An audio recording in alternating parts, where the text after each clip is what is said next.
I appreciate the introduction, man. Yeah, it's pronounced Jumaine Jones. So many people call me Jermaine. I just stopped correcting people after a certain amount of years. But no, I grew up in Cocoa, Florida. Witnessed a murder when I was 13 years old and was able, my mom made a decision to move me to a small town called Camilla, Georgia. And, played my high school career there, went off to the University of Georgia, where I earned the name The Thriller from Camilla at that time, and spent 2 years at the University of Georgia, and made a decision to enter the NBA draft. Not because I wanted to, but I was real big and working and earning the things that I've always thrived for, and somebody came in that the coach came in and told me if I left school, I'll be pumping gas in 10 years. And that was a challenge for me. So I decided to leave school and I entered the draft. And I ended up playing 16 years professionally. So, that was my goal, to prove him wrong. But, I'm real big in the mental health space. And the reason being is, just throughout my experiences. After playing 16 years professionally, I went into a deep depression. And before I knew it, it was 3 years had passed me by. I was sitting at home going through this time by myself, trying to figure out my life after basketball. Went through this time, and every single day I was drinking and I was smoking. Before I knew it, 3 years had passed me by, and my energy is so high, and I'm always laughing and joking all the time. And I didn't want to bring my bad energy around anybody. So, I was dealing with this issue on my own. Luckily, I got a phone call. Somebody said the NBA had a transitioning program, and they were trying to get some players to come. And I was like, well, how's that going to help me? And they said, well, they're paying $40,000 for guys to come. And I was like, okay, well, sign me up for that. So luckily, I went through that process because, I found, I found, going through the process, I seen the business side of basketball. And while I was going through that process, um, you know, being this professional athlete, people don't understand we really are entertainers. Throughout our life, we have fans all our lives. From especially if you're that elite athlete, you have all of this stuff. So I started going to counseling once I found purpose on things that I really wanted to do. Because if you don't have purpose in your life, then you tend to do things that's pleasurable to you, and almost most of the time that's never good. And I was doing those things, and I just wanted to change because I found myself not being the husband that I wanted to be at the time when I was married. I found myself not being the friend that I wanted to be. I found myself not wanting to, be the father that I set out to be. So I started going to counseling.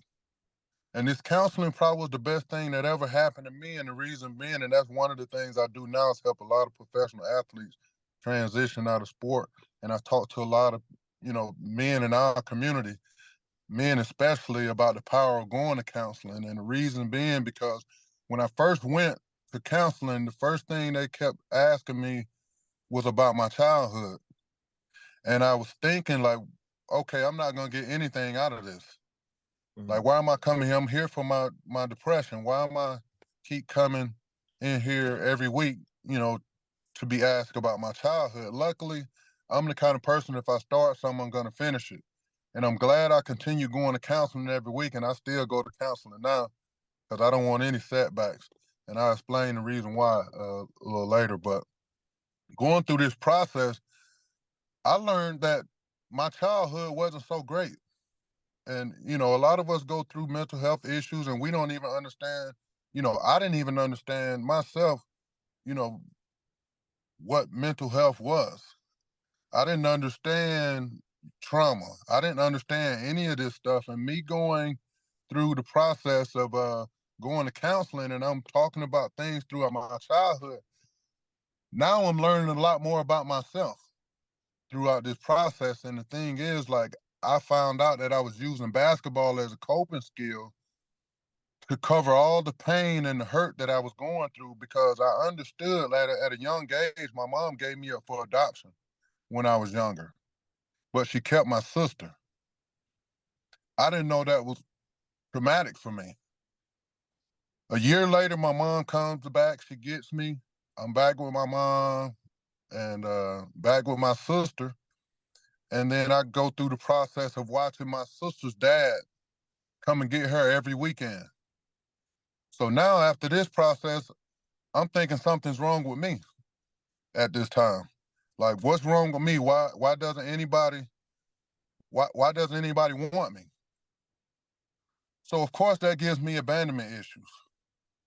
Going through that process, and I have so many childhood stories that I can talk about, but for the length of time that we have, I'm gonna try to cut things short and just try to give you the point that I'm trying to make about mental health, because a lot of us as men are dealing with a lot of things that we've dealt with in our childhood, and the only way that I think that we can figure those things out is for us to go in and go to counseling to try to find out who we are, because I'm 44 years old, and it's been 3 years, that I've been digging into who I am, just going to counseling and doing all of these things, because I didn't understand how much traumatic things that I've been through in my lifetime. I've struggled with relationships, and the reason that I struggled with relationships because I've had family members, you know, 3 aunts that dated married men. And I watched that throughout my childhood. So for me, I never trusted a female. I always thought that females, wasn't good. And that's because of the childhood trauma that I had watched growing up. So it's a lot of things, us as black men and men in general, that we go through as kids that we don't understand, that is traumatic, and things that we've been through that we don't want to have that conversation about. And me going to counseling helped me find out why I was angry about a lot of things. And luckily I found basketball, because basketball made me feel wanted. I was taller than everybody else. I finally found something where people wanted me, and it felt, and luckily it wasn't the streets, because the environment that I grew up in, you know, was flooded, with that kind of stuff. I could have easily got involved in. Luckily, I found basketball. A lot of people don't find, something positive to get into. So I found basketball would make me feel wanted. I found, that love. My mom never told me she loved me growing up. I never got any hugs. Nobody ever told me that they love me. All of this stuff is issues, growing up. And if you don't understand these issues and know that it's a problem, uh, I suggest everybody go to counseling, because that's where I was able to find so much that was going on with me.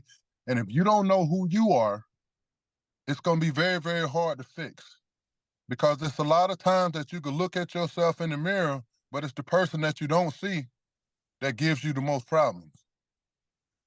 And saying that, and to find out who you are, love yourself enough to be able to help you, because as men, black men especially, we're supposed to be the leaders. We're supposed to be the community leaders. We're supposed to lead our households. How are we going to do all of this kind of stuff if we're not going into a space where we're right in our minds and dealing with the issues that we may have, and being open to go and be able to have those conversations? I know a lot of times that people feel uncomfortable going to counseling. I know a lot of people feel uncomfortable with telling people that, but there are black counselors. There are so many counselors that you can go seek, that you can actually feel comfortable with, to be able to get this stuff, because it's important in our communities for us to thrive in anything. I think that as men, we have to come together and be able to have these conversations and be comfortable to have these conversations, because the stigma is about us not crying. Man, I cry almost every day. You know what I mean? Just going through the experience, because I understand that, crying and being able to have these conversations and being transparent and being vulnerable to be able to talk about these things to others in the community, man, is helpful. And I always feel that iron sharpens iron. So as men, why can't we have these conversations? What's stopping us from having these conversations? What is stopping us from doing this? Because we're the leaders. That's the only way that we could be able to lead our families, our wives, our kids. Because what's happening is, one of the things that's happening that I've learned is that as men, we're dealing with our traumas, and all we're doing is passing it down to the next generation, to the next generation, to the next generation, and we're always asking what's wrong with them, but we haven't fixed ourselves. So I think, with that being said, I think that if we loving on ourselves enough to be able to fix ourselves, because first we have to love ourselves. And if we find that love for ourselves, I think that's when we're able to take the time out to fix ourselves. Because I didn't even know that I had all these issues until I became retired. And with all of this being said, I wanted to get into this space because I wanted to talk about everything that I experienced, because people only see the glitz and the glamour of the NBA. They don't understand all the things that I've experienced in my lifetime, and I'm very open and I'm very transparent. I wrote a book about my life 1 year ago, a little over a year ago, just because I wanted people to understand the trauma that I've experienced. And it's a lot that we can go into and talk about. But if you really want to know about a lot of issues that I experienced, go get my book. It's on Amazon. I'm really, really big on journaling and putting things on paper, because your mind just generates better when you put pen to a piece of paper. Um, that's one of the things I do. Like, even weekly, right now, I write a journal, and I always ask myself, you know, what was one of the, what was your highlights of this week's? What is the worst? What was the best things that you came out of this week? And that alone helps you with a lot of issues that you may be having. Like, okay, well, I'm struggling with time, things like that. And I also just released a journal. It's a mental health journal. It teaches you the meaning of mental health. It tells you all the broad things about mental health. And I just want to be able to do anything I can to be able to help anybody that wants to help. My organization is called Beyond the Hardwood, and I help a lot of professional athletes transition. I talk to a lot of communities about my experiences, try to get a lot of people to go to counseling. Um, I work with the NBA, where I have a lot of guys that I talk to about financial literacy, because a lot of times mental health issues come from finances, which people don't understand. A lot of financial issues, a lot of ways that you've grown up, and it's called adverse childhood experiences. And this is a lot of times that we don't have these conversations, and this is what I'm here for. Any kind of conversations you may want to have, I'm linking a lot of people. Um, a lot of people with therapists, whatever things you may need, I'm here.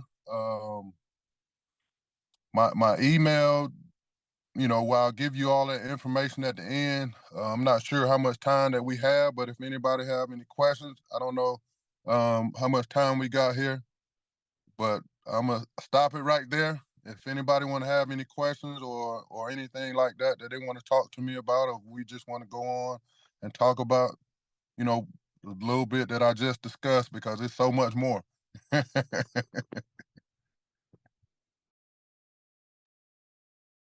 That's good. That's good. That's really, if I don't remind me, Mr. Dr. Coleman, is that I just want to say one thing about, Joy, man, you and I didn't, well, we've been, man, well, it's been almost 2 years now, I think, that we've been communicating. So I just want to say is, by me coaching athletes as well, as far as life coaching and mental health and things like that as well, I think it's, when would you say that, I know you said from the drinking situation, from the smoke, when did you say, I'm better than this, so to speak? Or when did you say, and this is not me? I know you say you spent 3 years in that zone. What was the, I guess, one or two things that you just say, well, I know you said it was a 40K, which is a good reason. But I want to say, when would you say that you just said, yeah, I need this is not me. Well, I think it was I was in denial about me having to find something to do other than basketball. And after 3 years passing me by, I was in a space where I wanted to do better, to be able to start fighting for the things that I really wanted. I wanted to search for the things that, like I said, I didn't know what my purpose was in life outside of basketball.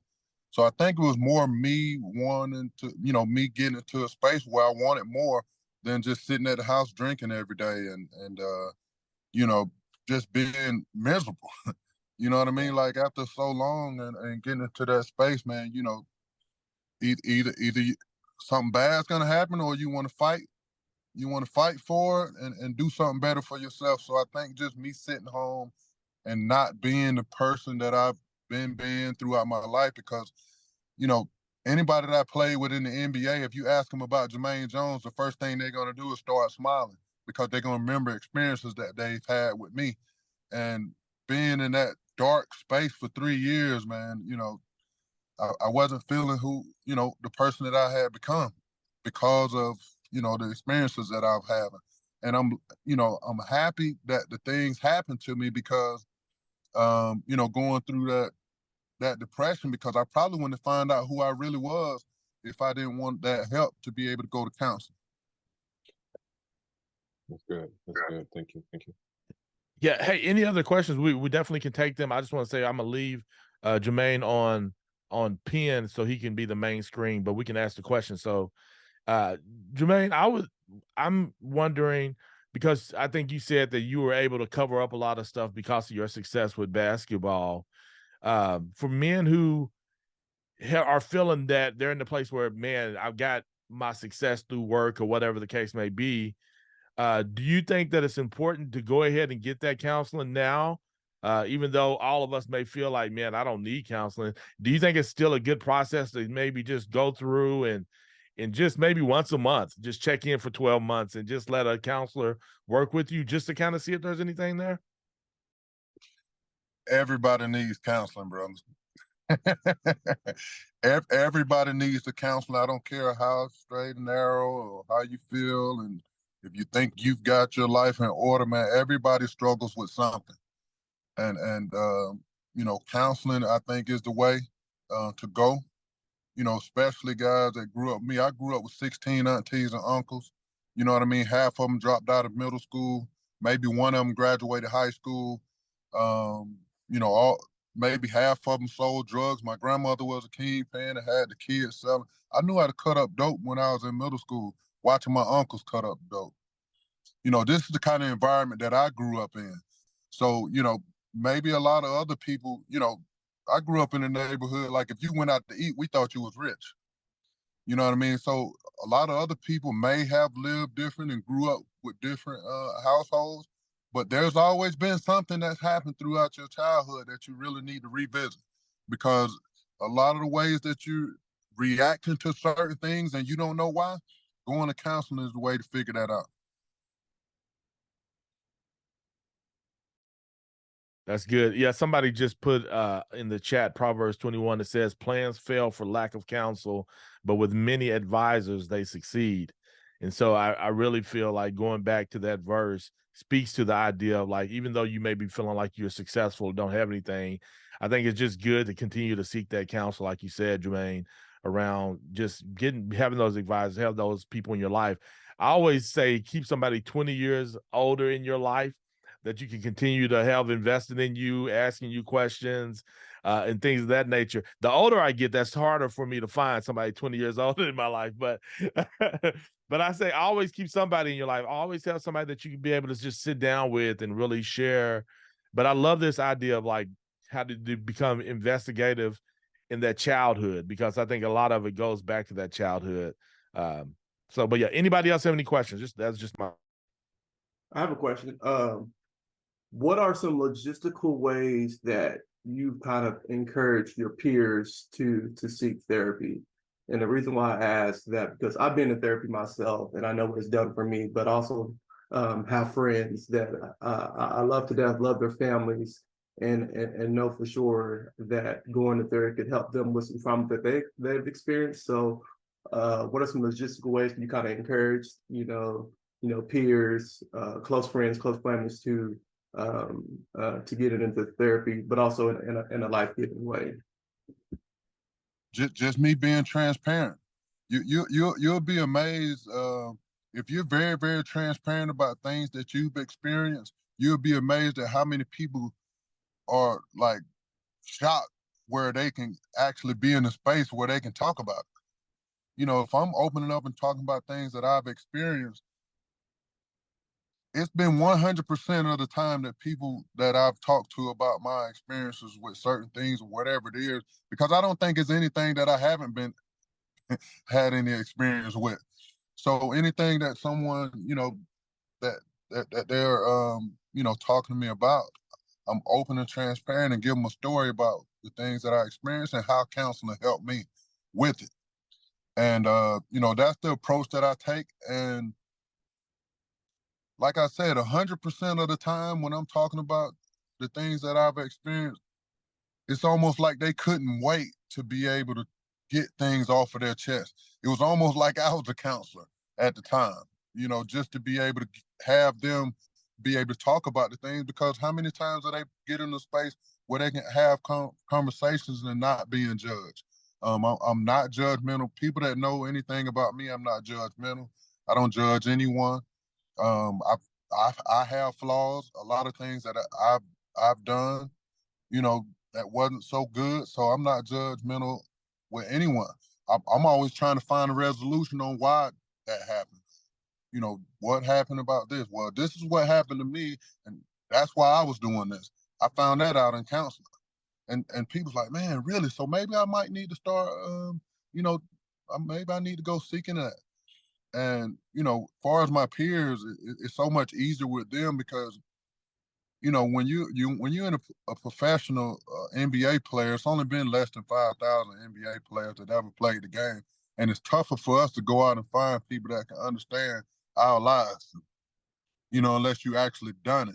So, just to be able to sit and have a conversation with somebody that understands your life and went through, the NBA, like I tell people all the time, like it's been 40 every day for every year that I've been a professional. It hadn't the least day that I've got somebody to call on my phone saying what they need was probably 40 calls a day for 16 years being a professional, that people was calling me, telling me what their needs were. So just to be able to have those kind of conversations with people and to be able to, as far as my peers. But I hope I answered your question, but transparency and just talking about your experience always worked for me, with my peers and family members. Hey, I love that. So I think that what I'm hearing you saying is just kind of share your testimony. In Revelations, in the Bible, it talks about they triumph over him by the blood of the Lamb and by the word of their testimony. Where I think that transparency is just me saying, "Hey, this is what has happened in my life, but this is where I'm at now." And the more you do that, I think that helps you overcome, like you're saying. The more open and honest we can be, and being able to. But man, sometimes it's hard to get to that place of vulnerability to where I'm willing to share that kind of thing. But I think the more you practice it and share it and seeing how people respond, like the way that you're saying, is probably really helps motivate you to keep sharing. There was another question in the chat, Jumaine, that asked, how has your family responded to your transparency? Like, you start putting out that business like that, how do they respond? Do you ask them for permission to do that? Like, what does that look like? That's an excellent question, man. When I was writing my book, after every chapter, I used to send it to my sister, and I used to be like, "Sis, what do you think about this?" Nah, family's gonna be mad at you, man. They might not want that to be out. They might not want to be out. So I rewrite it. I send it back to her. The second chapter, she'd be like, "Oh no, they might not want nobody to know this about their mother, or they might not want to know this." So it's a lot of things that's in my book that I didn't write because I didn't want to offend anybody in the family, and I didn't want to do any of that. I didn't want to have to deal. I got 16 aunties and uncles, about 1 million first cousins. So it's a whole lot of them that can jump on me. So I you know, I eliminated from a lot of things that I felt like was targeting anyone in the family. But then I went to Will Smith's book signing and you know, talked to him about some things that he went through. And I asked him pretty much the same question. I say, well, how did your family accept you, you know, talking about all of this stuff? And he was like, Jumaine, what I did was I went to my family, I told them what I was gonna put in the book, and I was like, if you guys got any issues with it, let's talk about it. And to me, that's what, you know, I was sitting there thinking like, man, like I wish I can rewrite my book now because that's something I should have done. So you know, my thing now with my family, I talk to them about, hey, you know, this is my story. And, you know, the first event that I did, I think it was back in 2000, it was 2020. It was the first gala that I did, and I got up and speaking about my experiences, and I seen how much, you know, how many people that was coming up to me and was talking about how much I've helped them, and they couldn't believe that I had got up and started talking, you know, about my experiences with mental health and the things I was experiencing during my career and a lot of things of that nature. And people was in tears and people was in hugging. And I was seeing how many people I was helping. And I was like, man, there's no way I can stop here. And the more I do it, the more people, you know, seem like they want to help. So those are the kind of conversations you just got to have. Like, this is not about you. You know, this is my story. I've been helping so many people, being open and transparent about my story. And, you know, if you want to talk about it, because it's not one time that I've told a lie. You know, everything was things that actually happened. So if you feel a certain kind of way, let's have a conversation about it and let's fix it. If not, I'm still going to talk about it. So that's my approach. You know, I'm just transparent about everything. If anybody have issues in the family with it, you know, we talk about it. You know, they might not agree. You know, most agree. You know, with it once I explain to them why. You know, I'm doing, you know, the things that I'm doing, and it's for other people. And it's not only that I'm helping them; they're helping them as well because the story that I'm telling is more helpful. But I'm not really targeting too many people. I've talked to my mom. You know, that's one of the things because I still love my mom. It took me a long time to be able. It took me going to counseling to be able to forgive my mom for things that I've experienced.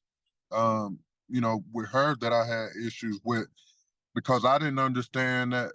I never looked at what was her upbringing like.